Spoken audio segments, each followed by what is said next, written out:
Et bonjour à tous. Alors, on se retrouve sur cette vidéo pour l'étape 5 de votre stratégie d'objectif.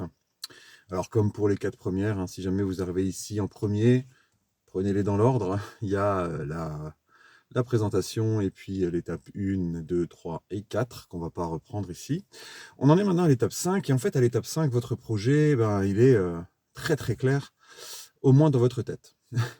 Vous savez ce que vous voulez faire, pourquoi vous voulez le faire, quelles sont vos forces, quelles sont vos faiblesses et vous avez imaginé tout ce qui pourrait se passer dans votre vie si ça marchait. Voilà, je viens de vous faire le résumé des 4 étapes.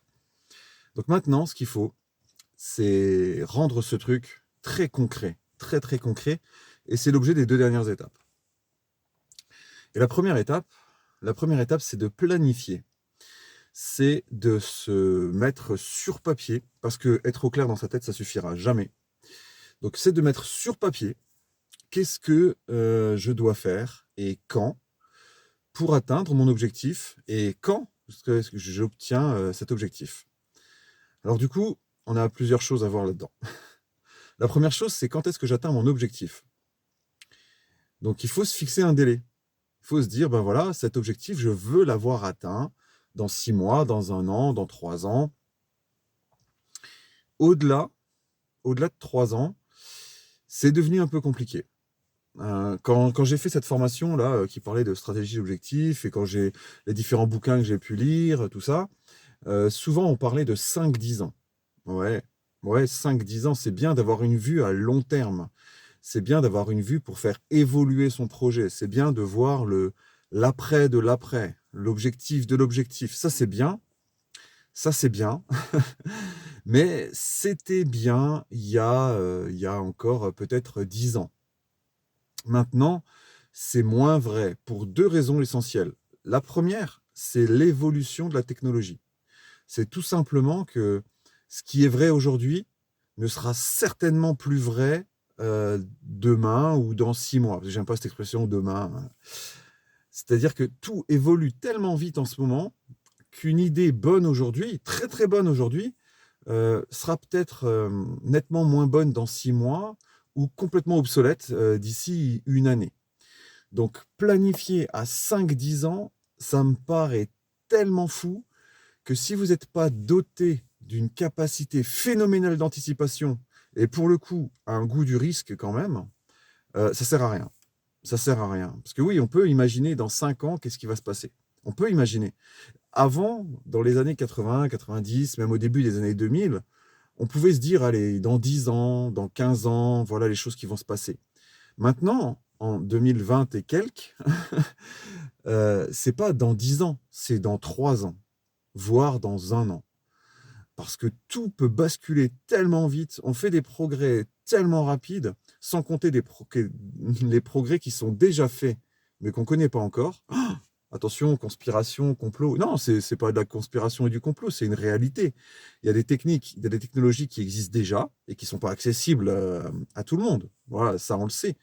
Donc, il y a des technologies qui existent déjà et qui dans 6 mois vont tomber dans le public et qui vont, bouleverser complètement la vision actuelle des choses. J'ai aucune idée de quoi je parle, hein, je dis juste que cette chose-là existe.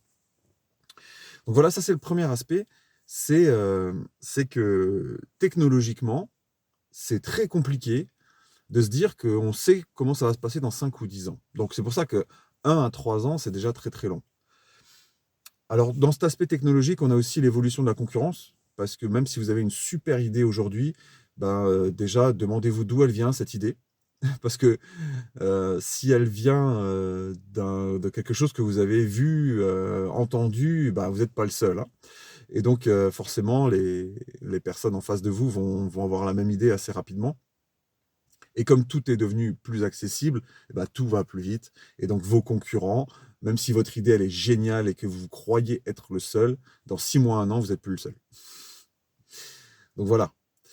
Et la deuxième chose, alors c'est plus, alors j'ose pas dire neurologique, mais c'est plus dans le fonctionnement du cerveau. C'est que notre cerveau, il a quand même assez intégré qu'on était dans une époque relativement instable.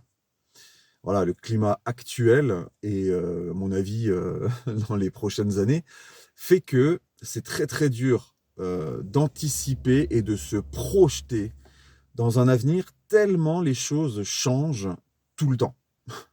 Mais tout le temps. Alors encore une fois, moi je fais pas de politique, hein, mais ce climat d'instabilité, il aide bien certaines personnes et peut-être qu'il est installé virtuellement par certaines personnes. Et là, on en revient à votre carte du monde. Vous vivez dans le monde dans lequel vous pensez vivre. Et plus vous pensez fort au monde que vous voulez vraiment, plus il a de chances de se produire. Donc, si vous pensez qu'on est dans un monde super stable et où tout va se développer doucement, si vous y croyez très très fort, il y a des chances que ça se passe. Mais après, il ne faut pas non plus être un bisounours et on vit dans un monde où on n'est pas la seule personne à influencer quand même. Et il faut tenir compte de cette influence collective en limitant son impact dans mon influence personnelle, mais à partir du moment où je veux, moi, influencer sur le collectif, je dois me rendre compte que je suis un peu tout seul dans mon coin quand même, et tenir compte des limites du collectif. Ok. Donc ça, c'est un sujet qui mériterait d'être développé et qui prendrait bien plus que même 10 minutes. Hein. Mais voilà, il faut tenir compte de ça quand même. Et du coup, notre cerveau, il a bien intégré ça, et il sait que le monde n'est plus stable, et du coup, pour lui, c'est très compliqué de prendre les paramètres actuels et de se dire, bah, dans 3 ans, ce sera pareil. Non. En fait, on sait que dans 3 ans, ce sera pas pareil. Et voilà, il y a déjà des écoles, vous savez, ces fameuses écoles américaines, là, ces universités qui ont pris 20 personnes ou 1000 personnes même, et qui ont fait des études sur eux, et qui disent, ça y est, c'est une vérité absolue. Ouais, 1000 personnes. Il y a 8 milliards d'êtres humains. Bon, ça, c'est autre chose. Mais donc, voilà, il y a des études qui ont été faites, des images du cerveau qui ont montré que on n'y croit pas en fait. Quand on se projette à plus de 3 ans, le cerveau il n'y croit pas. Et puisque le cerveau il n'y croit pas, il ne mettra pas en œuvre ce qu'il faut pour atteindre cet objectif. Donc tout ça pour dire que votre objectif, vous devez vous le fixer. Si c'est dans 15 jours, parfait. Si c'est dans 1 an, ça marche encore. Si c'est au-delà, si c'est 3 ans, vous avez intérêt à avoir de très très bons sous-objectifs. Des sous-objectifs qui constituent peut-être en eux-mêmes des objectifs déjà. Parce que donc oui, ça c'est l'étape 2. Étape 1, se fixer un délai pour son objectif. Un délai précis. Si vous n'avez pas de délai précis, c'est mort de toute façon. Vous savez le truc de ouais, je vais le faire un jour. Ouais. Ça fait combien d'années que vous allez le faire un jour? Franchement. Il y a des trucs comme ça, vous en parlez, mais vous les faites jamais. Ça, c'est des trucs qui vous tiennent à cœur, mais quand vous n'avez pas fixé de délai, vous le ferez jamais. Faut être honnête avec soi-même. Hein. Et donc voilà. Donc c'est pour ça qu'il faut se fixer un objectif précis pour passer à l'action tout simplement. Hein. Si je sais que dans 6 mois, je dois avoir atteint un objectif, là, je peux commencer à mettre les choses en œuvre. Donc, première étape. Deuxième étape, se fixer des sous-objectifs. Et alors, comment est-ce qu'on fait ça? Eh bien, on définit, OK, dans 1 an, je dois avoir atteint mon objectif. Du coup, dans 6 mois, je dois être à peu près à mi-parcours. Qu'est-ce que j'appelle mi-parcours? Quelles sont les étapes qui peuvent déjà être validées à mi-parcours? Et qu'est-ce que je vais faire, du coup, pour valider ces étapes de mi-parcours? Donc, en fait, vous avez une planification qui se fait jusqu'à votre objectif. Et cette planification, vous allez la découper en sous-objectifs. Donc, vous avez des sous-objectifs à mi-chemin, puis vous avez des sous-objectifs à quart du chemin, puis à 5e, puis à 6e, ça dépend hein, comment c'est découpable. Si on prend un objectif à 1 an, il faut que vous ayez des objectifs à 6 mois, à 3 mois, à 2 mois, à 1 mois, à 15 jours, à 1 semaine. Et là, on arrive aux 2 plus importants, c'est ceux à 1 semaine et ceux à 1 jour. Vous devez avoir dans votre planification chaque jour des choses à faire, même si c'est minime. Faire quelque chose chaque jour pour votre objectif. Et le cumul de chaque jour doit arriver à votre objectif hebdomadaire. Et vos objectifs hebdomadaires, ils sont reconduits de semaine en semaine pour ainsi atteindre des objectifs de 2 semaines. Puis, les objectifs de 2 semaines, en cumulant avec les objectifs de semaine, donnent des objectifs mensuels, et ainsi de suite. Des objectifs à 2 mois, à 3 mois, à 6 mois et à 1 an. Pourquoi est-ce qu'il faut découper comme ça?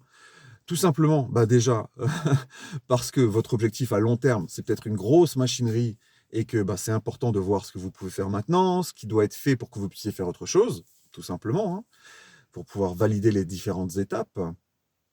Mais aussi parce que Quand on a une grosse machine comme ça devant soi à long terme, c'est trop flou et ça peut être un peu décourageant. Alors que si on le décompose en sous-objectifs, en petites tâches, et si vous avez une tâche chaque jour, vous allez penser à votre objectif et vous allez vous en rapprocher. Vous aurez la sensation concrète et réelle en plus de vous rapprocher de votre objectif. Et c'est le fait de pouvoir s'en rapprocher petit à petit qui va vous permettre d'entretenir votre motivation, entre autres. Hein. Il n'y a pas que ça, mais n'empêche que même si on est ultra motivé, même si on sent pourquoi on fait les choses et que ça nous tient à cœur, quand on a la sensation de ne pas avancer, c'est compliqué de maintenir l'effort.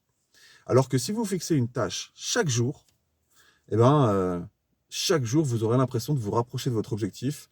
Et ça, c'est super bon. Alors, au passage, je vous parlais de bouquins, de conférences, de formations, tout ça. Il y a un bouquin qui s'appelle The One Thing, Passer à l'essentiel en français. Et dans ce bouquin, vous pouvez l'acheter hein, sur Audible si vous voulez. Mais dans ce bouquin, il y a plein de choses abordées qui ne sont pas inintéressantes. Mais le thème principal, c'est quelle est la chose que je peux accomplir aujourd'hui et qui rendra toutes les autres, beaucoup plus faciles, voire inutiles. Et ça, c'est une très bonne question à se poser. C'est pour ça que je vous parle du bouquin. Parce que ça, c'est génial. Vous devez réussir à ordonner toutes les tâches que vous avez à accomplir de façon à ce que la première rende les autres nettement plus faciles, voire inutiles. Parfois, on a des choses, si on les avait fait dans le bon ordre, on aurait eu nettement moins à faire. Et ça, c'est super important. Alors bien sûr, il existe des formations, hein, gestion de planning, organiser sa journée, tout ça, tout ça. Il y a des accompagnements aussi, hein. Encore une fois, je vous l'ai dit depuis le début, hein, la stratégie d'objectif, c'est vraiment quelque chose. Vous pouvez le faire tout seul dans votre coin, mais selon votre ambition, c'est nettement mieux d'être accompagné, ne serait-ce que pour avoir un autre écho, en fait. Pour avoir quelqu'un qui vous pose des questions que vous n'étiez pas posées, ou quelqu'un qui vous donne des infos que vous n'aviez pas. Donc voilà, on a nos deux étapes. L'étape 1, elle est super importante, se donner un véritable objectif daté. Et la deuxième étape, découper ces gros objectifs en plein de petites sous-étapes et descendre de façon à ce que vous ayez quasi chaque jour un truc à faire pour avancer, pour vous sentir que vous vous rapprochez de votre objectif. Voilà pour la planification. Et on se retrouve très bientôt pour la toute dernière étape. Allez, bye bye.